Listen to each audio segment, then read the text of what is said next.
All right, John. So we are on your resume, and this is the last resume that we have for today. So thank you so much for letting us review it. Just for some context, John is my mentee, and he just started within the Salesforce ecosystem. He actually just passed, as you can see, his Salesforce admin exam. So congratulations, that's huge. And now he's looking to transition into a Salesforce role. He has an IT background, management background, but we want to be able to help connect the dots within his professional background and really get him ready for his first Salesforce career. So as we've done in the previous two resumes, we're going to go ahead and have Jared speak into it first, and then I'll go ahead and speak into it last. Absolutely. So the first thing I'm noticing is fantastic use of links, John.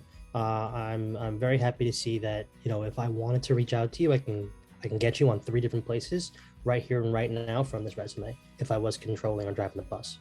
But what I would suggest is that you might move your name above, so that way it is your entry. It is the number one first thing they see. So the way that if you think about structuring a resume, right, it's almost like a body, right?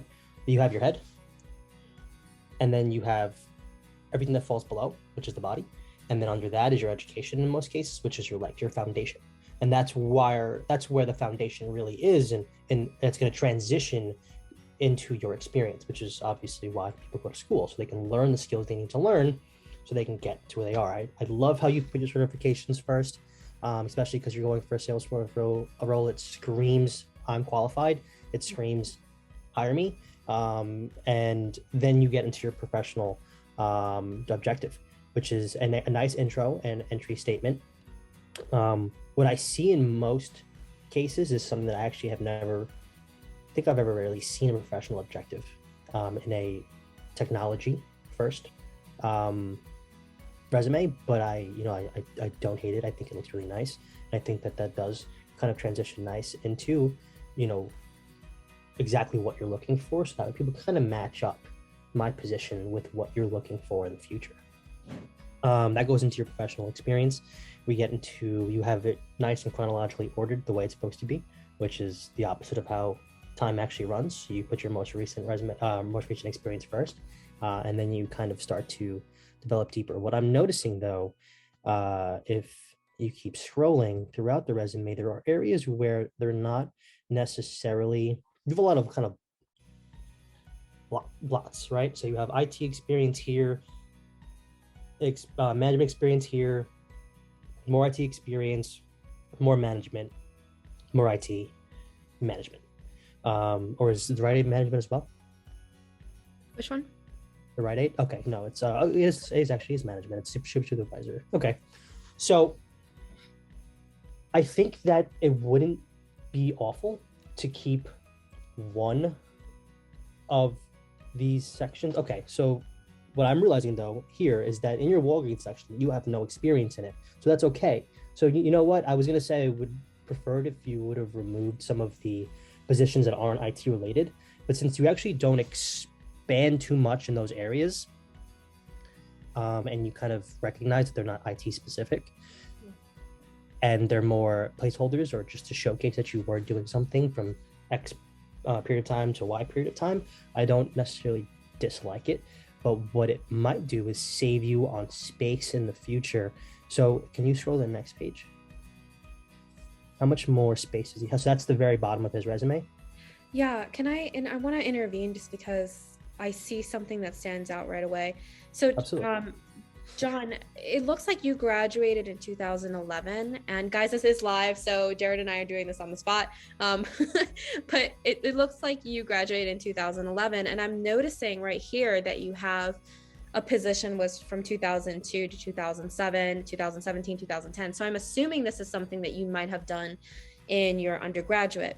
Now, I would, and Jared definitely speaking to this too, I would suggest actually removing this. I know, working a whole bunch of customer service jobs, like I'm proud of what I did, right? I know you probably are too.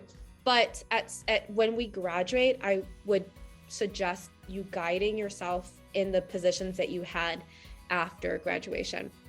because what you do after graduation becomes more relevant to where really you decided to go after that. So if that is the case and these positions were an undergraduate job, I would suggest removing that. And Jared, I would love to hear what you think as well. I ultimately think that depends. And that's because if you look, right, it's actually almost more impressive that he was help desk support before he graduated, right? And he was help desk support like for a long time before he graduated. So he was helping from 2007 to 2010. That's a great deal of experience, which means that if he would have walked into college in 2011, he would have pretty much started that job a little before he started college, which is even more impressive because it shows that you've already had core skills that are deep. But I would recommend removing the ride aid position, and that would help you. Realistically speaking, like that is well before before you graduated. And in the same vein, I think that it also depends, right? Because, for example, I was the chief marketing officer for a yoga studio before I graduated school. So with that being said, that's something that I still keep on my resume because it shows that I had executive leadership experience and I have experience, managing, a larger group than one. But it's also, I guess, in my mind, and from I think what other people have also seen when they looked at my resumes, that's kind of impressive, right? I wasn't fully cooked in some way, right? I didn't graduate, I didn't have the credentials, but somebody trusted me to the point that I was able to get them from point A to point B and manage the entire process. So I wouldn't remove Adam's produce company as much, depending on, realistically how much you did there. But I do think some of these positions you can expand on. And if you could probably expand on them deeper and actually showcase a little bit more of your IT background and skills, if you were to remove the Rite Aid and the Walgreens section from the bottom, and you can keep that Walgreens position up top. And you know what? Realistically, that looks like a repeat. So what you could have done was that you could have had that Walgreens experience, and even if it was two different Walgreens, you could have actually just made that one long position. So that, and then you could have put maybe a note at the side saying, I worked with Walgreens as assistant store manager on and off during this period of time, and then kind of go a little bit more into your management experience while you were there, and instead of, and that's why he actually doesn't expand on it later on, because he expands on it earlier on in his resume. Okay, so you can actually remove that, and then you can almost write it as if you went through the entire process, but put a disclaimer inside that bullet point that says worked with Walgreens on and off by directing front end operations at the highest volume of flagship store in the Birmingham area, right? And then you can maybe even expand on that area a little bit more. Maybe one more bullet point that has something to do with maybe managing employees, and then speak to more of these other areas a lot more in depth, right? So it's IT service executive. That sounds like something that you would probably want to expand on a little bit. So this is a consultant with businesses to find solutions to business process. What platforms did you use for that? What were you working on? What types of solutions were you working with? And that's something that you can probably expand on throughout the entire resume. I don't really see too much technology. I see a lot of IT, I see infrastructure, I see a lot of strong buzzwords, but I don't really see anything specifically that showcases exactly what technologies you worked with. And that's something that can really help you in the future. It could show other prospective employers or other team members that might look at your resume and say, okay, so this is somebody who has comparable experience to my team or myself. We have some of these technologies, right? Because even when they're hiring for a Salesforce role, they also want to see what other technologies you worked with, because there's not just Salesforce in an organization, right? Because Salesforce, what they're best known for is their sales and marketing systems, or CRM system. How that flows and how that integrates with other systems is very important as well. So if you have experience in SAP, if you have experience in AWS, if you have experience in Azure, those are things that also feed into and connect with the Salesforce system in some way, shape, or form, and they talk to each other.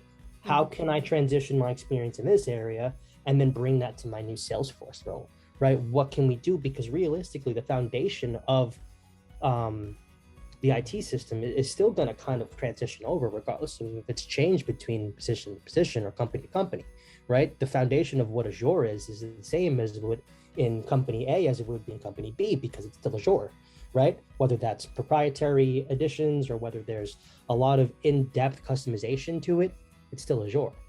And that shows that you have competency in a certain area that can be leveraged and valuable to another organization. So really showcasing that, just because you're going specifically for Salesforce, you don't have to only speak to Salesforce, and you should expand on other areas. You also talk about SharePoint and Office 365. With that, you probably could benefit from actually removing that professional objective and sticking to the professional skills section, or technical skills section. This technical skills section will allow you to really speak to those areas in a very organized and structured way to speak about exactly what skills that I can bring to the table. Because not only can you speak about your technology stack that you have up here in the brain, you can also speak about what you can do with those. What did I do with those? Because you know what? Right now, what I'm seeing is that you have a Salesforce admin experience, but you also have a lot of IT specialist experience. So I'm thinking that you might actually have a little bit more scripting experience than the average person in some areas, and that's something that you want to showcase.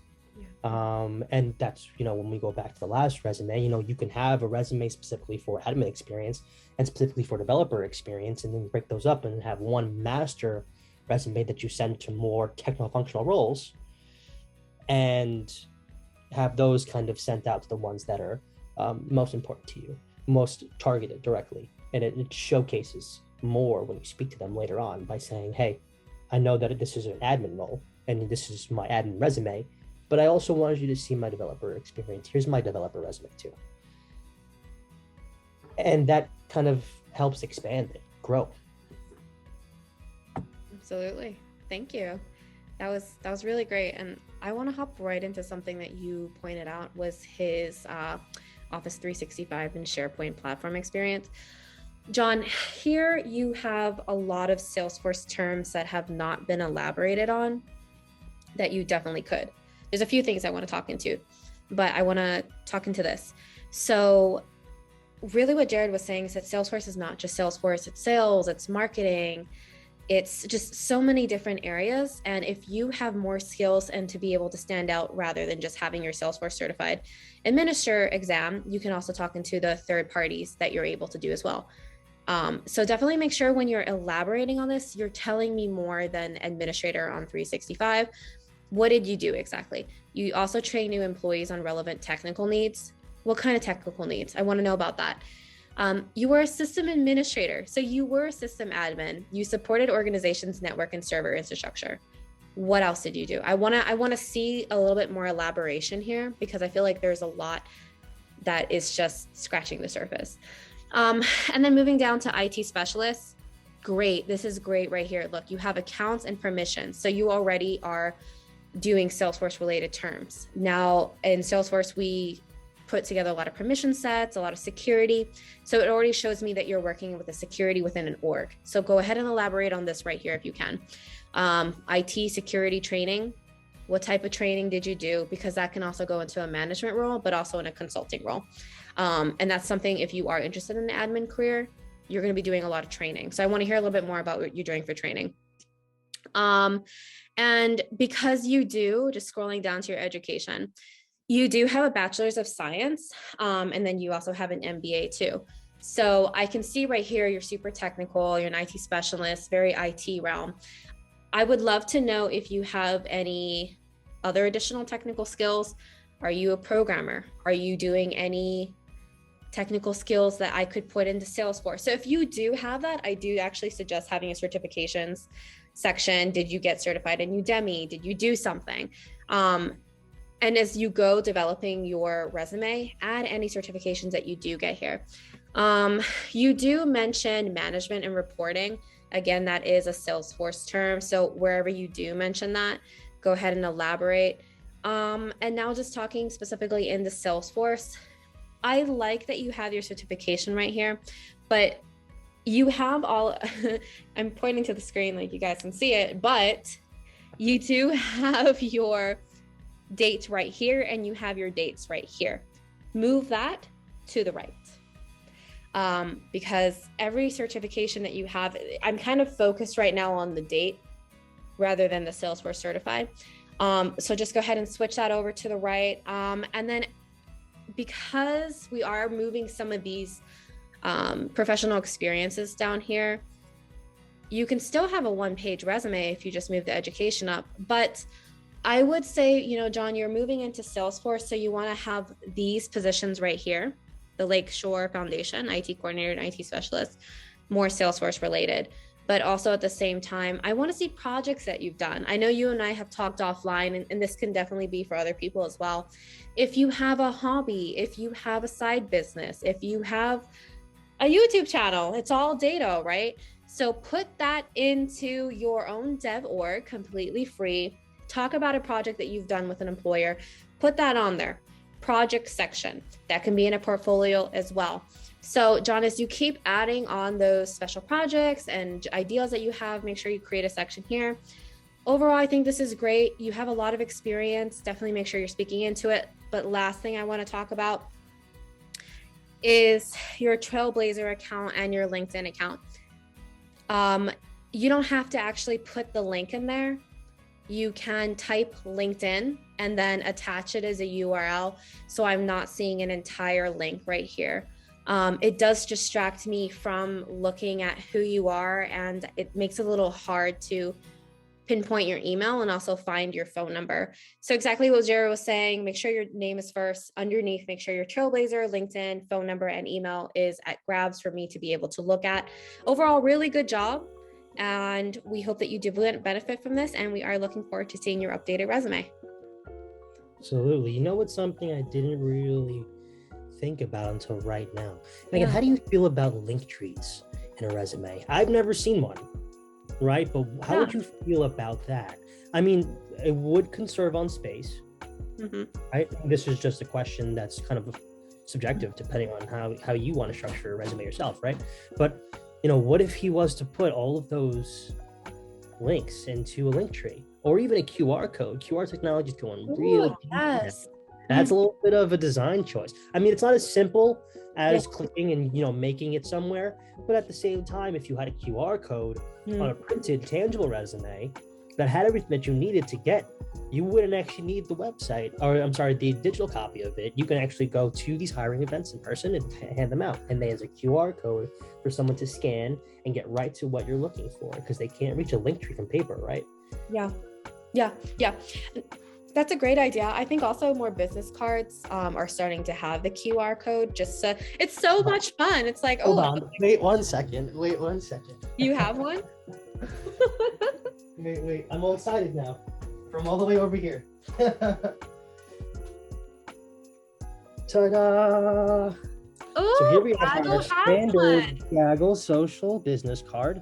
Awesome. But when you turn it around, it links right to my link tree. Right? So if you guys were, I don't know if you can do that from this video, but if you guys were to scan this right here, right, you can actually get to everything that you would need to get to right from my card. You'd be able to make it to my LinkedIn. You'd be able to make it to Gaggle's LinkedIn, our landing page, and you won't need to go ahead and search all over the place. And you have a nice, tangible leave away. Hopefully you guys like the way this is designed. I love it. You like it? Oh, I do. I appreciate the honesty there, because I was a little nervous about this. We went through about 3 different design types before we got to this one. Wow. Can you show us? Can you put the QR and just kind of show us? No, I'll put the QR code and show you guys? Absolutely. Yeah. Let me clean my phone screen so that way you can actually see it. So while Jared's speaking, I don't know if everybody has the updated phone, Android or iPhone, but iPhone now actually has the QR accessible for you to put onto your iPhone. So if you had met Jared and he gave you his business card, you'd be able to pull that up from there. So yeah, let's see what it looks like. This is what it makes it to. So it gets my little dramatic photo. Yeah. It has my Gaggle social website. If I click on that, it gets us right to our landing page, which I hope you guys can eventually. A little like that.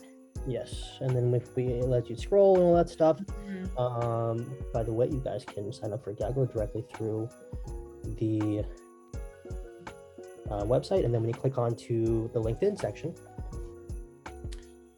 how did you do it before? You did this cool little. There we go. Nice. Wait, hold on. Here we are, and this is our. What happens when you click the LinkedIn page for it? And how does this work? I feel so old not knowing how to use technology, and then I get to my regular LinkedIn, right from there, and it all comes from this this QR code. I mean, from this link tree that is on the QR code on our business card. And it's real simple. And realistically, you can actually make these QR codes for free online. You can look it up and look up free QR code generator, and then you can put it on your resume. You can put it on your own business card. I used to have a personal business card that wasn't for any type of organization, just so that way I can pass it out at networking events, or I can pass it out if I'm ever speaking to somebody who says, yeah, I need marketing or something, right? I can, give that to them and they can call me later. So I think that it's also very important to have those QR codes. Yeah, you're right. And as we go back into in-person events, I think being able to give people a quick access to finding you is so important. So I know we have introduced Gaggle before, but I would love for you to be able to speak a little bit more into it, especially now because we're working with resume reviewing and we're working with different industries. We've worked with today. We worked with military, we worked with IT, we also worked with education, and we're going to continue doing this month to month. So I would love to be able to really tell people what Gaggle is about and how they can use you to better find, Salesforce positions or tech positions.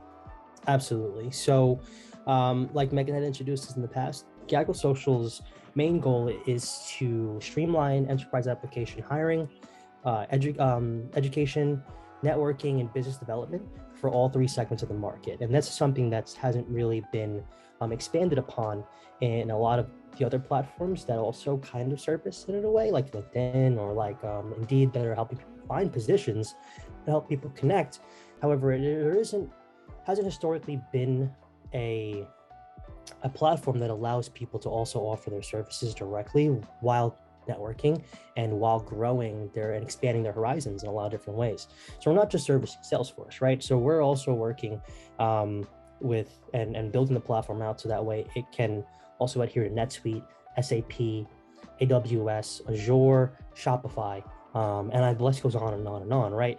So because the fact that these systems are historically separate, yet they integrate well, what our main goal and focus is to connect these communities and actually build a community of just an overarching umbrella of technology professionals and technologies in general that are going to speak with each other. If they can speak with each other, why can't we expand our horizons? Why can't we continue to build on those? And that's what Gaggle is really supposed to be for, helping each other grow, helping each other flourish and develop, while also coming on common ground of enterprise applications. And that's a very vast term. Enterprise applications goes for miles. There are so many different platforms.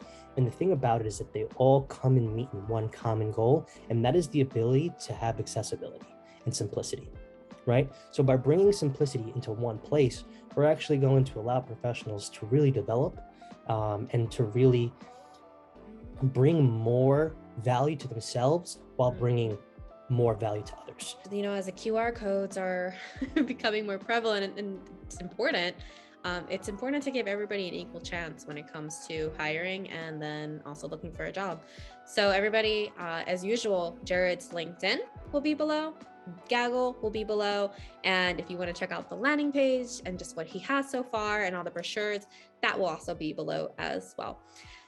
Jared, I really appreciate you, my partner in crime. You have absolutely done an amazing job, and thank you for all the three people that let us actually review your resume. We had a great time, and I will send it off to the last words for you. Absolutely. Well, as always, thank you so much for having me. And we wouldn't be able to do this without your hard work and all the sacrifices and all the time that you put into making sure that people are consistently staying up to date and learning and evolving as well. So I think that because of the fact that our missions are so in line, this is a tag team that, this is a powerful tactic. Let's do it. But I would like to leave everybody off with happy holidays, and thank you guys so much for watching the video. And I really appreciate you guys asking for me back. Yay! Happy holidays, everybody! One last time for the sweaters. One last time for the sweaters. Can I go through all the modes of my lights? Yes. Okay, so we have a standard Bob Ross. Then we have him with flashing lights, as you guys can see. And then we have the very light flashing lights. And then we have the constant. The still. Hey, there he is. He actually looks like Bob Ross too, right? He like really does. That's what's impressive about it. He really looks like Bob Ross. That's awesome. So we got Bob Ross and we got this little gingerbread guy. So again, happy holidays, everybody, and we'll see you in, I guess, 2022. Bye. Bye. Cool.